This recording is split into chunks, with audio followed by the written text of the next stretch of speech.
Radhanpur highway 4 રસ્તાઓ પર આવેલ રુદ્ર મોબાઈલમાં થોડાક દિવસો પહેલા થયેલ અંદાજિત 10 લાખથી વધુના મોબાઈલની ચોરીના 2 આરોપી ઝડપાયા। પાટણ જિલ્લાના રાધનપુર ખાતે આવેલ હાઈવે 4 રસ્તાઓ પર રુદ્ર મોબાઈલમાંથી ચોરીના 2 આરોપીને પકડી પાડી રાધનપુર ખાતે પાટણ એલસીબી દ્વારા 2 આરોપીને પકડી લાવી રાધનપુર ખાતે રુદ્ર મોબાઈલ ખાતે લઈ જઈને કઈ જગ્યાએ બેઠા હતા, કેવી રીતે તાળું તોડ્યું હતું, કેટલા મોબાઈલ લીધા હતા, વિગતવાર તપાસ કરી હતી।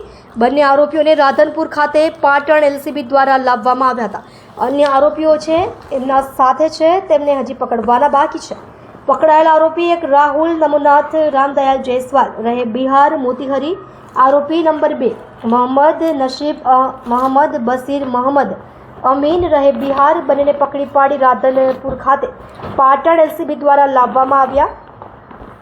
પાટણ એલસીબીએ રાધનપુર ખાતે હાઈવે 4 રસ્તા ઉપર આવેલ રુદ્ર મોબાઈલ ખાતે લઈ જવામાં આવ્યા અને તેની તપાસ હાથ ધરવામાં આવી।